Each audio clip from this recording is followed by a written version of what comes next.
Shalom, salam sehat untuk kita semua. Video ini berisi tentang pembahasan dan penjelasan materi Bupena 5B, tema 5, subtema 1, pembelajaran 1 sampai dengan 3. Namun sebelumnya, bagi yang belum subscribe, tekan tombol subscribe dan lonceng notifikasinya agar tidak ketinggalan video-video selanjutnya. Menjelaskan informasi penting dalam teks non-fiksi muatan bahasa Indonesia. Teks non-fiksi adalah teks yang berisi informasi berdasarkan fakta atau kenyataan.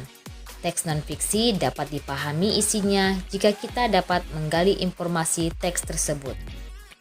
Pengertian ekosistem dan jenis makanan hewan. Ekosistem adalah hubungan timbal balik antara makhluk hidup dan lingkungannya. Ekosistem terdiri atas dua komponen, yaitu yang pertama komponen biotik atau makhluk hidup atau benda hidup. Contohnya adalah manusia, hewan, dan tumbuhan. Sedangkan komponen abiotik adalah benda tak hidup, contohnya tanah, udara, air, cahaya matahari, dan suhu. Menentukan ide pokok dalam teks non-fiksi muatan bahasa Indonesia. Ide pokok teks adalah inti permasalahan dari suatu teks. Ide pokok berisi gagasan dasar mengenai suatu hal atau kejadian yang ingin disampaikan oleh pembuat teks. Untuk dapat menentukan ide pokok teks, kamu perlu membaca teks dengan seksama. Lagu bertangga nada mayor muatan SBDP. Ciri-ciri lagu bertangga nada mayor antara lain sebagai berikut. Yang pertama, lagu bersifat optimis dan penuh keyakinan. Yang kedua, dinyanyikan dengan riang gembira, ceria, menyenangkan, dan penuh semangat. Yang ketiga, diawali dan diakhiri nada do. Terdapat juga lagu yang diawali dengan nada sol atau mi. Yang keempat, jarak atau interval nada 1, 1, setengah, 1, 1, 1, setengah. Lagu bertangga nada mayor banyak ditemui pada lagu anak, misalnya lagu bertema hewan atau tumbuhan seperti lagu berjudul Burung Kutilang, Burung Hantu, Lihat Kebunku, dan Kucingku. Pengelompokan hewan berdasarkan jenis makanan. Yang pertama, herbivore merupakan kelompok hewan pemakan tumbuhan seperti daun, batang, buah, dan biji-bijian. Contohnya adalah badak, kuda, gajah, dan kambing. Yang kedua, karnivor merupakan kelompok hewan pemakan daging. Contohnya adalah kucing, harimau, macan tutul, buaya, ikan hiu, dan burung elang. Yang ketiga, omnivor merupakan kelompok hewan pemakan tumbuhan maupun hewan lain. Contohnya adalah beruang, orangutan, landak, tikus, dan ayam. Yang keempat, insektivor merupakan kelompok hewan pemakan serangga. Contohnya adalah cicak, katak, terenggiling, dan bunglon. Bupena halaman 77 muatan bahasa Indonesia. Bacalah teks yang berjudul Si Leher Panjang di Padang Rumput. Kemudian, tuliskan ide pokok setiap paragraf teks yang berjudul Si Leher Panjang di Padang Rumput. Jawabannya adalah ide pokok paragraf pertama membicarakan tentang ekosistem darat. Sedangkan ide pokok paragraf kedua adalah tempat hidup jerapah. Ide pokok paragraf ketiga ciri khas jerapah. Ide pokok paragraf keempat kecepatan lari jerapah. Dan ide pokok paragraf kelima pola tubuh jerapah. Bupena halaman 80 muatan IPA. Perhatikan gambar Bupena halaman 80. Kelompokkan hewan-hewan tersebut berdasarkan jenis makanannya. Yang pertama adalah hewan yang termasuk karnivora, yaitu burung, elang, singa, dan burung hantu. Yang kedua, hewan-hewan yang termasuk herbivora adalah kambing, kuda, dan jerapah. Yang ketiga, hewan yang termasuk omnivora adalah ayam, simpanse, dan gorila. Yang keempat, insektivora. Yang termasuk insektivora adalah terenggiling, katak, dan bunglon. Perhatikan susunan gambar gigi pada Bupena 5B halaman 80 berikut. Soal yang pertama, Apakah jenis kelompok hewan tersebut berdasarkan bentuk giginya? Jawabannya adalah karnivora karena memiliki gigi taring yang tajam dan kuat untuk mencabik dan merobek mangsa. Yang kedua, menurutmu apa jenis makanan yang dimakan oleh hewan tersebut? Jawabannya adalah daging. Yang ketiga, tuliskan 3 contoh hewan yang memiliki bentuk dan susunan gigi tersebut. Jawabannya adalah singa, harimau, dan macan tutul.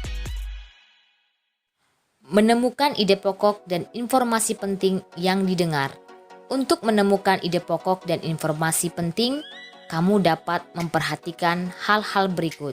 Yang pertama, dengarkan teks non-fiksi yang dibacakan dengan seksama. Yang kedua, catatlah kata-kata kunci yang terdapat dalam setiap paragrafnya.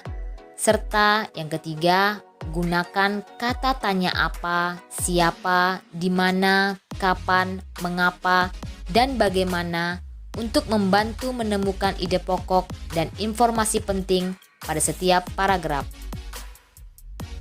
Letak geografis Indonesia muatan IPS. Letak geografis adalah letak suatu negara atau wilayah berdasarkan kenyataan di permukaan bumi. Indonesia diapit oleh 2 benua, yaitu benua Asia dan benua Australia. Indonesia juga dikelilingi oleh 2 samudra, yaitu Samudra Pasifik dan Samudra Hindia. Unsur-unsur peta. Yang pertama, judul peta terletak di bagian atas. Yang kedua, skala peta merupakan angka yang menunjukkan perbandingan antara jarak sesungguhnya dan jarak yang ada pada peta. Yang ketiga, simbol merupakan lambang, gambar atau warna yang digunakan untuk memberi tanda objek yang terdapat pada suatu wilayah. Yang keempat, legenda merupakan keterangan dari simbol-simbol yang digunakan pada peta yang mewakili kenampakan alam atau objek yang digambarkan. Yang kelima, inset, peta kecil yang disisipkan. Yang keenam, garis astronomis merupakan garis hayal di permukaan bumi yang terdiri dari garis lintang atau mendatar dan garis bujur atau tegak. Yang ketujuh, garis tepi merupakan garis yang digunakan untuk membatasi ruang peta. Yang kedelapan, arah mata angin yang berfungsi sebagai penunjuk arah mata angin. Peristiwa Sumpah Pemuda muatan PPKN. Sumpah Pemuda merupakan hasil keputusan Kongres Pemuda I yang diselenggarakan pada tanggal 27 sampai 28 Oktober 1928 di Jakarta. Sumpah Pemuda merupakan dasar untuk membangkitkan rasa persatuan dan kesatuan. Bacalah isi Sumpah Pemuda berikut. Kami putra dan putri Indonesia mengaku bertumpah darah yang satu, tanah air Indonesia. Kami putra dan putri Indonesia mengaku berbangsa yang satu, bangsa Indonesia. Kami putra dan putri Indonesia menjunjung bahasa persatuan, bahasa Indonesia. Dalam Kongres Pemuda II untuk pertama kalinya lagu Indonesia Raya diperdengarkan. Pencipta lagu Indonesia Raya adalah Wage Rudolf Supratman. Manfaat peristiwa Kongres Pemuda II adalah yang pertama, mempererat persaudaraan. Yang kedua, mewujudkan kerukunan.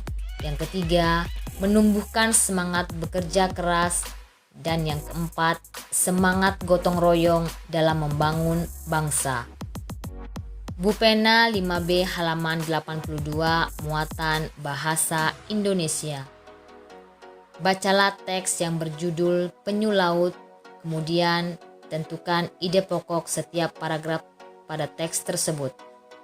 Jawabannya adalah ide pokok paragraf kedua, terdapat 7 jenis penyu laut di dunia, 6 diantaranya terdapat di Indonesia.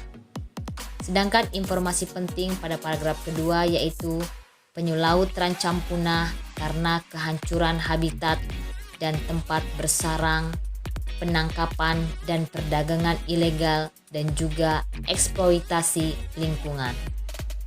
Ide pokok paragraf ketiga adalah untuk mencegah kepunahan penyu laut, didirikan stasiun penetasan penyu laut di tempat-tempat yang biasa dijadikan tempat bertelur. Sedangkan informasi penting pada paragraf yang ketiga adalah stasiun penetasan penyu laut digunakan untuk melindungi serta mengawasi penyu kembali ke habitatnya di laut. Demikianlah pembahasan Bupena 5B kita pada hari ini. Semoga video ini bermanfaat. Terima kasih. Sampai bertemu di video selanjutnya. Shalom.